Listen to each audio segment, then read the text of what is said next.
मेरा ये नया ब्लॉग है। ये देखिए यहाँ का मौसम बड़ा हसी है, फिर भी चाय पीना से आपको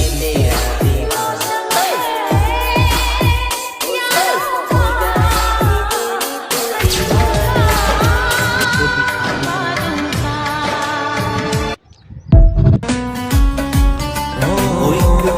मेरा राजा तुझी माँ महारानी मैं पढ़ कर जानी लिखूं इन पे कहानी। तो उनको बताना फिर बाद में। अमर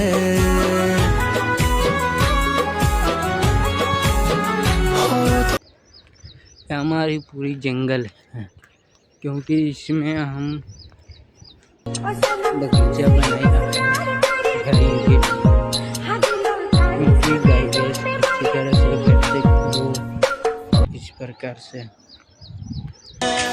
मारा पीऊ ये मेल्या यमुने आज रे ढारे